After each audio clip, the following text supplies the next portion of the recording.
주님을 사랑함으로 거룩한 주일 예배에 오신 여러분들을 환영합니다. 그리고 하나님의 은혜가 충만하기를 주의 이름으로 축원합니다. 오늘은 저는 왜 예수님이 오셨습니까? 한번 따라해 보실까요? 왜 예수님이 오셨습니까? 히브리인들의 사고 중에 하나는 이런 것입니다. 왜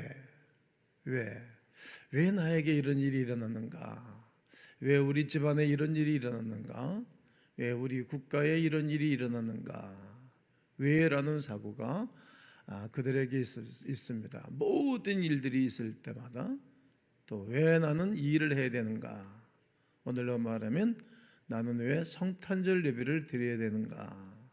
찾다 보면 답을 알게 되고 하나님의 뜻을 알게 될 것입니다. 왜 예수님은 오셨습니까? 마태복음 16장 13절에 예수께서 빌립보 가이사라 지방에 이르러 제자들에게 물어 이르시되 사람들이 인자를 누구라 하느냐? 이렇게 예수님이 물으셨습니다. 이때 어떤 이는 세례요한이라고 말하고 어떤 이는 엘리야가 살아났다고 말하고 누구는 엘리사가 에레미야 중에 한 사람입니다. 또 누구는 선지자 중에 한 사람입니다. 이렇게 말했습니다. 한번 마태복음 16장 14절을 읽겠습니다. 시작. 이르되 더러는 세례요한 더러는 엘리야 어떤 일은 에레미야나 선지자 중에 하나라 하나이다. 이렇게 그들이 대답을 들으시고 예수님은 이제 또다시 제자들에게 묻습니다. 너희는 그러면 나를 누구라 하느냐? 여러분은 강대나성에 있는 이 사람을 누구라고 합니까?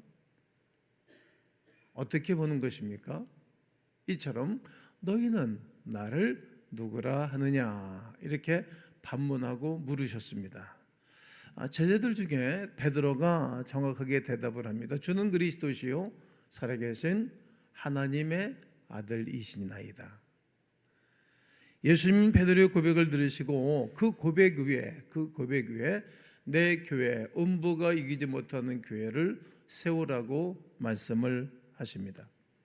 16장 18절을 읽겠습니다. 시작. 또 내가 네게 이르노니 너는 베드로라. 내가 이 반석 위에 내 교회를 세우리니 음부의 권세가 이기지 못하리라. 예수님은 자신에 대한 분명한 신앙 고백을 원하십니다.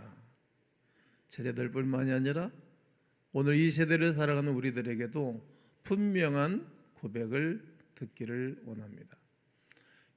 부부가 결혼을 하고 나면 어디를 가나 아내와 동반하는 것이 좋습니다.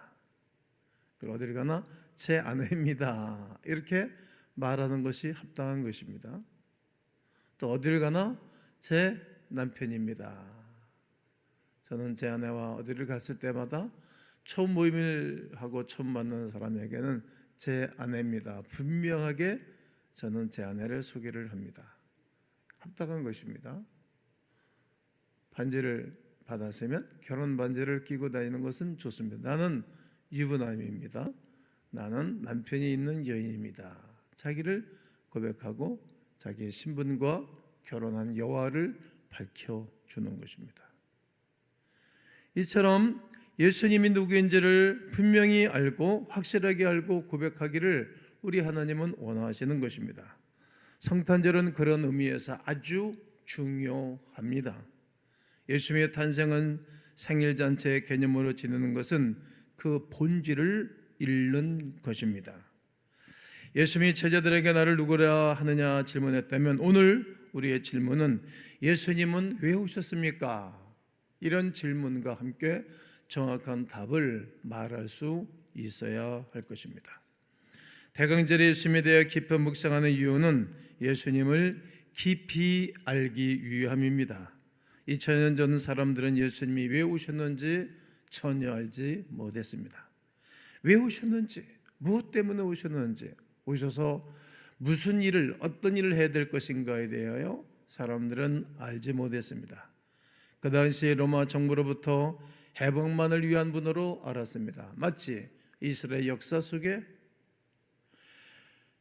애굽에 내려가서 430년 동안 종살이를 할 때 누군가가 우리를 좀 해방시키면 좋겠다. 우리 민족을 저 애굽의 치하에서 건져주실 어떤 위대한 걸출한 인물을 기다리듯이 말이죠. 그때 등장한 인물이 모세듯이 바로 2000년 전 이스라엘은 로마의 그 식민지로 있었기 때문에 그들은 우리를 건져줄 걸출한 지도자 원했던 것입니다. 예수님을 환영하고 축하하는 사람들은 극소수에 불과하였습니다. 또 대부분 사람들이 무관심했습니다. 지금도 대다수의 많은 사람들이 예수님에 대하여 무관심합니다. 성탄절에 대하여 본질을 잃어먹은 채 하나님과 전혀